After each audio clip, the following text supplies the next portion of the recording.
سیدنا ابو ثمامہ بن عبداللہ، سیدنا بریر حمدانی، سیدنا عابد شاکری، سیدنا عبد الرحمن رہبی، سیدنا سیف بن حارث، سیدنا عامر بن عبداللہ حمدانی، سیدنا ہندہ بن حارث، سیدنا شوزب بن عبداللہ، سیدنا نافع بن حلال، سیدنا حجاج بن مسروق، سیدنا عمر بن کرملہ، سیدنا عبد الرحمن بن عبد رب، سیدنا ہندہ بن کعب، سیدنا عامر بن ہند، سیدنا نعیم بن عجلان، سیدنا سعد بن حارث، سیدنا زہیر بن قیم، سیدنا سلمان بن مضارب، سیدنا سعید بن عمر، سیدنا عبداللہ بن بشیر، سیدنا وہب کلبی، سیدنا حرب بن عمر، سیدنا زہیر بن عامر، سیدنا بشیر بن عامر، سیدنا عبداللہ رواح غفاری، سیدنا جون غلام ابی ذر غفاری، سیدنا عبداللہ بن یزید، سیدنا سلیم بن امین، سیدنا قاسم بن حبیب، سیدنا سعید بن سلیم، سیدنا نعمان بن عمر، سیدنا یزید بن سبید، سیدنا عامر بن مسلم، سیدنا سیف بن مالک، سیدنا جابر بن حجاج، سیدنا مسعود بن حجاج، سیدنا عبد الرحمن بن مسعود، سیدنا بکیر بن حی، سیدنا عمار بن حسن تائی، سیدنا زرفامہ بن مالک، سیدنا کنانہ بن عتیق، سیدنا عتبہ بن سولت، سیدنا حر بن یزید تمیمی، سیدنا عقبہ بن سولت، سیدنا جبلہ بن علی شبینی، سیدنا کم بن عمر، سیدنا عبداللہ بن بکیر، سیدنا اسلم غلام ترکی رضوان اللہ تعالی علیہم اجمعین۔ الہ العالمین، احکم الحاکمین، یا رب العالمین، خلاق کائنات مولا، ان شہیدان کربلا کی برکت سے ہماری تمام گناہوں کو معاف فرما دے۔ اے اللہ رب العالمین، ان شہداء کرب و بلا کی قربانیوں کا صدقہ ہمیں عطا فرما، ہماری مصیبتیں، ہماری پریشانیاں دور فرما دے۔ اے اللہ، پھر سے یزیدیت کے فتنے جنم لے چکے ہیں مولا، ان شہداء کربلا کی طاقت و قوت اور ان کی جانثاری ہمارے بچوں میں عطا فرما۔ مولا ہمارے بازوؤں میں قوت حیدری عطا فرما۔ مولا حسین کے قدموں میں زندگی عطا فرما، زندگی بھر مولا اہل بیت کے غلاموں میں شمار فرما، اور قیامت کے دن مولا ہمارے گھر کو، ہمارے افراد کو، ہماری نسلوں کو اہل بیت اطہار کے جانثاروں میں شمار فرما۔ اے کریم خدا ارحم الراحمین، ہم میں جو بیمار ہیں انہیں شفا دے دے، جو بے اولاد ہیں انہیں صالح اولاد عطا کر مولا، جو بے روزگار ہیں انہیں حلال روزیاں عطا کر، جو قرضوں میں ڈوبے ہوئے ان کے قرضوں میں آسانیاں دے دے، جو ناحق جیلوں میں بند ہے ان کی رہائی کی سبیل پیدا فرما۔ اے کریم خدا ارحم الراحمین، مولا جو ناموس رسالت کے لیے ہمارے بچے جیلوں میں قید کیے گئے، میرے شہر ہبلی کے بچے، اے اللہ ان سب کو رہائی عطا فرما۔ مولانا قمر غنی عثمانی صاحب کو رہائی عطا فرما۔ اے کریم خدا ارحم الراحمین، مولا خصوصاً تیرے دربار میں التجا ہے، ظالموں کے چنگل سے ہمیں آزاد کر دے، ہمارے ملک کو امن و امان عطا فرما۔ اے اللہ باطل فاشسٹ طاقتوں اور قوتوں سے اسلام اور تمام احکام اسلام کی حفاظت عطا فرما۔ اے قدیر و جبار خدا، دشمنان رسول کو فنا فی النار فرما دے، تو عذاب علیم میں انہیں گرفتار فرما دے۔ اے کریم خدا، قیامت تک ہماری نسلوں میں عاشقان مصطفیٰ پیدا فرما، ہماری اولاد کو، ہماری نسلوں کو بدعقیدہ اور گمراہ ہونے سے محفوظ فرما۔ خصوصیت کے ساتھ مولا ہمارے اس محلے میں اتحاد و اتفاق عطا فرما، اس پورے علاقے وکرولی پاک سائٹ اور یہ علاقہ جتنے آس پاس اس مسجد کے پڑوسی ہیں، اے رب العالمین ان سب کے لیے تیرے دربار میں ہاتھ اٹھا کر عرض کرتا ہوں، آخری سانس تک مولا ان غیور مسلمانوں کو کسی غیر کا محتاج نہ بنا۔ مولا زندگی بھر تو ان سب کو بے نیاز رکھ، اپنا اور اپنے حبیبوں کا محتاج بنائے رکھ۔ اے رب العالمین، ان تمام لوگوں نے ہمیشہ کریم خدا میرے دینی کاموں میں میری حمایت کی ہے، میں ان کا بدلہ نہیں دے سکتا۔ اے رب العالمین، قیامت کے دن تو اپنی شان کے مطابق ان سب کو اجر عظیم عطا فرما۔ اے رب قدیر احسن الخالقین، مرکز ناموس رسالت کو ترقیاں عطا فرما۔ اے اللہ اس میں آنے والی رکاوٹوں کو دور فرما دے، دشمنانوں کو ذلیل و خوار فرما دے۔ اے اللہ ہمارے اس پاک سائٹ محلے کو مولا ہر طرح کی برکتوں سے نواز دے، اے اللہ تو رحمتوں سے نواز دے۔ اے کریم خدا رحم الرحیمین، اس پورے علاقے کو مرکز عشق رسول بنا دے، ہر بچے کو مولا عاشق رسول بنا دے، تیرے حبیب کا سچا مجاہد بنا دے۔ مولا ہماری دعاؤں کو مولا حسین کے قدموں کے صدقے قبول فرما۔ وصلی اللہ تعالی علی خیر خلق محمد وآلہ واصحابہ اجمعین. ایک مرتبہ حضور پاک صلی اللہ تعالی علیہ وسلم اور سارے صحابہ کے نام پر الفاتحہ.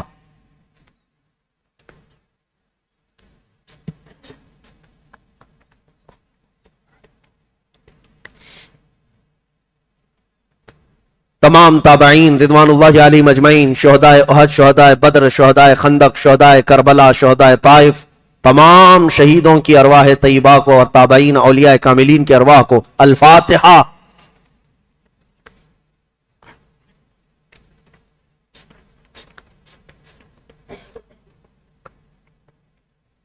تمام ائمہ مجتہدین، تمام ائمہ محدثین، تمام علماء اسلام جتنے لوگوں نے دین کی خدمتیں کی ہیں دامے درمے قدمے سخنے، ان تمام ائمہ کرام اور امت کے محسنین کے نام الفاتحہ.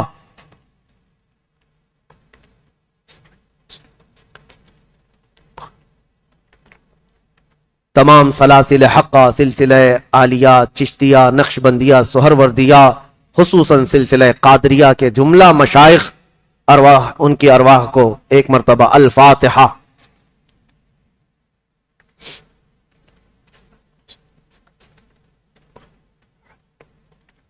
اخیر میں کل امت مسلمہ خصوصیت کے ساتھ ہمارے خاندانوں میں جن کا انتقال ہو چکا، ہمارے والدین، میرے والد اور آپ سب کے خاندانوں میں جو انتقال پا چکے، جو قبرستانوں میں جا چکے ہیں، ان سب مومنین مومنات کی قبروں کے لیے ایک بار الفاتحہ.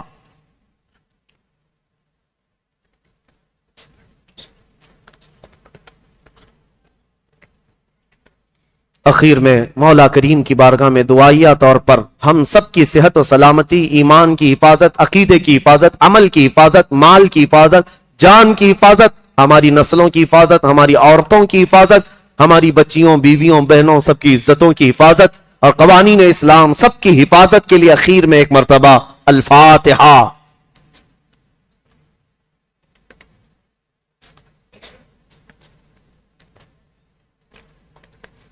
وصلی اللہ تعالی علی خیر خلق محمد وآلہ واصحابہ اجمعین برحمتک یا ارحم الراحمین. کربلا کا یہ خونی منظر آپ کے سامنے بیان ہو چکا. عموماً داستان کربلا امام علی مقام کی شہادت تک ہے. بہت سارے لوگ یہ پوچھتے ہیں کربلا کے بعد کیا ہوا کیا ہوا. میرے عزیزو، ان کے شہزادوں نے جب یہ بات کہی تھی امام علی مقام کے لیے کہ اب حسین ابن علی امام علی مقام کے بعد زندہ رہنے کا مطلب ہی کیا ہے، ان کے بعد تاریخ کیا ہے، ان کے بعد جینے کا مزہ کیا ہے. لیکن چونکہ اسلام یہاں تک پھیلا ہے، آیا ہے اب تک صحیح سلامت، تو تاریخ تو بیان ہوگی انشاءاللہ العزیز. اس کے بعد جو جمعہ آئے گا، اگر زندگی باقی رہی تو کربلا کے بعد کے واقعات میں جمعہ میں کور کرنے کی کوشش کروں گا اور آپ کے سامنے وہ باتیں رکھوں گا. لیکن مختصراً یہ ہے، کربلا کے میدان میں امام حسین کی شہادت کے بعد اچانک یہ اہل بیت نبوت کے خیموں پر حملہ کیا کوفیوں نے، اور جتنی عورتیں تھیں ان کو باندی بنا دیا گیا، قیدی بنایا گیا، اور بیڑیاں ڈال کر امام زین العابدین کو بھی اور خاندان نبوت کی عورتوں کو بھی لے جایا گیا. اور یہاں سے یہ قافلہ امام حسین کے سر کے ساتھ گیا تھا. حسین اعظم کا سر نیزے میں ڈال کر کے یہ لوگ کوفہ لے کر کے آئے تھے ابن زیاد کے پاس، اور ابن زیاد امام علی مقام کے سر کے ساتھ بے عزتی بے حرمتی کرتا رہا. اور پھر یہ قافلہ، لٹا ہوا قافلہ اہل بیت کا، دمشق گیا تھا، ملک شام یزید کے دربار میں پہنچایا گیا تھا. وہاں تک یہ قافلہ کیسے گیا ہوگا، کتنا لمبا سفر کیا ہوگا. لیکن میرے عزیزو، حقیقی بات تو یہ ہے کہ ہم صرف اتنا کہنا چاہیں گے، سچ کہا ہے شاعر نے، چن کر کہا ہے، اسلام زندہ ہوتا ہے ہر کربلا کے بعد. ایک ہی واقعہ دل دہلا دیتا ہے. بیچ راستے میں ایک جگہ یہ قافلہ رکا تھا، ایک گرجا گھر تھا، ایک عیسائی پادری رہتا تھا، کنیسہ یعنی ان کا چرچ تھا. اس نے دیکھا، رات کو ٹھہرنے کا موقع دیا، پوچھا یہ کون لوگ ہیں، کس کے سر لے جا رہے ہو؟ کہا کہ حسین ابن علی جو باغی تھے ہمارے خلیفہ کے، مار دیا گیا، کاٹ دیا گیا اور سر لے کر جا رہے ہیں. اس پادری نے دیکھا اور پھر چہرے کو دیکھنے کے لیے قریب آیا تو حیرت کی بات ہے، فدا ہو گیا. کہا یہ چہرہ مجھے ایک رات رکھنے کے لیے دے سکتے ہو؟ کہا ہرگز نہیں، یہ امانت ہے، ہم یزید کے دربار تک پہنچانے کے لیے امین ہے. نہیں دیا. لیکن ان لالچی کتوں کو کبھی بھی مال سے خریدا جا سکتا تھا. اس عیسائی پادری نے 12,000 درہم اس وقت جو چاندی کے سکے تھے تھیلی میں بھر کر لایا اور کہا یہ لے لو نذرانہ، ایک رات مجھے دے دو اور کل صبح پھر لے کر چلے جانا. انہوں نے کہا رات کو رکھنا ہی ہے. اس عیسائی پادری کے پاس انہوں نے یہ سر دے دیا. امام علی مقام کا سر لے کر وہ عیسائی پادری چرچ میں رہنے والا راہب ہے لایا. جتنی دھول گرد و غبار لگی ہوئی تھی سب کو چہرے کو صاف کیا, بالوں کو صاف کیا, کٹے ہوئے سر کو ایک تخت پر رکھا اور اس پر تھوڑی سی خوشبو لگایا. دیکھ کر کے وہ غم کے ساتھ بیٹھا, آنکھیں بھگوتا رہا. اس نے سوچا یہ کیسی قوم ہے جس رسول کا کلمہ پڑھتی ہے, اس رسول کے بیٹے کو کاٹ کر کے لائی ہے. اور اس کے بعد اس عیسائی نے سر کو وہاں رکھا تھا, اونگ آئی, سو گیا. لیکن قسمت جاگ گئی, میرے آقا تشریف لائے. خواب میں رسول کرم صلی اللہ علیہ وسلم تشریف لائے اور کہا میرے بچے کے چہرے سے تو نے دھول صاف کی, تیرے دل سے کفر و شرک کو میں صاف کرتا ہوں. پڑھ میرے ہاتھ پر کلمہ طیبہ لا الہ الا اللہ محمد الرسول اللہ. وہ عیسائی پادری میرے مصطفیٰ کے ہاتھ میں ہی کلمہ پڑھا. صبح اٹھا یا جیسی اس کی نیند کھلی دیکھا تو اس کی قسمت جاگ چکی ہے, ہر طرف خوشبو ہی خوشبو ہے. ایک تو حسین کا چہرہ دیکھا تھا اور خواب میں ان کے نانا کا بھی چہرہ دیکھ لیا. قسمت کیسی جاگی ہے اسی کو میں ایک جھلک آپ کے سامنے رکھا, ایک ہی مثال رکھا. صبح تو اس نے سر واپس کر دیا, لیکن یہی تو ہم کہتے ہیں اے ظالموں تم ہزاروں کی تعداد میں ہو کر اسلام کو اس طرح نہیں پھیلا سکے جس طرح کٹا ہوا سر بھی گرجا گھر میں جا کر ایمان پھیلا رہا ہے, اسلام کی دولت سے روشناس کر رہا ہے. اسی کو شاعر نے کہا تھا کٹ جانا قتل ہو جانا اس سے فیصلہ نہیں ہوتا کہ کون جیتا کون ہارا, حقیقت تو بعد کے حالات بتاتے ہیں. کٹا ہوا سر بھی ابھی لوگوں میں تبلیغ کر رہا ہے, کٹا ہوا سر اب بھی لوگوں کو اسلام کی طرف بلا رہا ہے. حقیقت میں یہی تو فتح ہے اور اسی کو آج ہم کربلا کے میدان میں جا کر دیکھتے ہیں. آج پوچھنا کسی سے دمشق میں جا کر, ملک شام کا یہ کیپٹل سٹی ہے, راجدھانی ہے دمشق, جا کر پوچھنا یہاں کبھی یزید کا دربار لگتا تھا, یہاں خلافت ہاؤس ہوا کرتا تھا, یہاں بڑی عمارت تھی, وہ کہاں ہے؟ مجھے پتا ہے ہمارے ساتھیوں نے کہا کہ لوگ تمہیں پکڑ کر کے لے جائیں گے اور ایک ایسی جگہ کھڑا کر دیں گے جہاں پر یزید مر کر ختم ہوا, اس کی قبر محفوظ نہیں, لے جا کر کے تمہیں ایسی جگہ کھڑا کر دیں گے جہاں سڑن کی بدبو ایسی آتی ہے. دمشق والے اپنا پورا گاربیج, اپنا کچرا جہاں لا کر ڈم کرتے ہیں, پھینکتے ہیں, جہاں کتے آج بھی پیشاب کرتے ہوں گے, اس جگہ پر یزید کے متعلق لوگ بتاتے ہیں یہاں ختم ہو گیا, یہاں اس کا دربار ختم ہوا. اور میرے عزیزوں اگر قسمت ساتھ دے تو ایک بار عراق کے شہر اس کربلا کے میدان میں بھی جانا, وہاں جا کر کے پوچھنا سنا ہے یہاں ایک میدان تھا اور یہاں پر کوئی گھر نہیں تھا, یہاں پر کوئی پانی کا کوئی انتظام نہیں تھا اور رسول اللہ کے شہزادے کٹ کٹ کر کے گرے تھے, اس میدان میں ان کے ٹکڑے اڑائے گئے تھے. لوگ تم پر ہنسیں گے اور کہیں گے یہاں اب نہ میدان ہے, نہ بے آب و گیاہ کوئی میدان ہے, صحرا ہے, بلکہ کربلا کا میدان تو ایسی گھنی آبادی میں تبدیل ہے کہ اس آبادی کے بیچوں بیچ ایک عظیم قلعہ نظر آتا ہے جس کا گنبد سونے سے کلئی کیا ہوا, گنبد کے اوپر لال جھنڈا لہراتا ہوا. لوگ لے جا کر کھڑا کر دیں گے اور کہیں گے جس کو تو کہہ رہا تھا ہزار ٹکڑوں میں بدل گئے, یا اس شہنشاہ کا دربار ہے. یہاں لوگ آج بھی چٹیوں میں اپنی حاجتیں لکھ لکھ کر کے لاتے ہیں اور روضہ حسین پر ڈال کر جاتے ہیں. وہ چٹیوں کا انبار دیکھو تو چھت تک لگ جاتا ہے. پتہ یہ چلا یزید کے دربار شاہی میں آج کوئی اپنی حاجت لے کر نہیں جاتا اور کٹے ہوئے سر کے پاس بھی قیامت تک لوگ اپنی حاجتیں لے کر جاتے ہیں. حسین میرے بچے بگڑ گئے, حسین میری اولاد نہیں ہوتی, حسین میرا بزنس نہیں چلتا, میرا کاروبار نہیں چلتا, حسین میرے فلاں بیمار ہے. ہر گھڑی اپنی حاجتیں لے کر جاتے ہیں. یہ مسئلہ یہ بات ثابت کر دیتا ہے آج تک اگر رعایا اپنی حاجتیں لے کر جا رہی ہیں تو کسی مردہ کے پاس نہیں, زندہ شہنشاہ اعظم کے پاس لے جا رہی ہیں. اسی لیے فتح کا نام ہمیشہ حسین کے نام سے جڑا ہوا ہے. سلام اس تربت حسین پر, مولا کریم آخری سانس تک ہمیں حسین اعظم کے غلاموں میں شمار فرمائے. میرے عزیزوں قسم دیتا ہوں تمہیں رب ذوالجلال کی, اور واسطہ دیتا ہوں میرے مصطفیٰ کا, اور واسطہ دیتا ہوں شہیدان کربلا کا, زندگی میں چاہے کوئی کروڑوں کی دولت لے کر کے آئے اور ایک طرف حسین اعظم کی قربانیاں, تو تم اس دولت کو ٹھوکر مار دینا اور کہنا میرے جسم کے چھیترے اڑ جائیں لیکن میں حسین کا مشن چھوڑ کر تیری دولت کا کتا نہیں بن سکتا. اس عہد پر آج قائم رہو. دنیا آج خریدنے کے لیے آئے گی تمہارے پاس, آج خرید و فروخت جیسے پوری پوری پارٹیاں بک جاتی ہیں, گھوڑے نہیں استبل خریدے جاتے ہیں, اس طرح تمہاری بھی خریداری ہونے والی ہے. لوگ خرید کر کے تمہیں اپنا وزیر بنا لیں گے, اپنا کتا بنا کر گھمائیں گے. ہم نے دیکھا ہے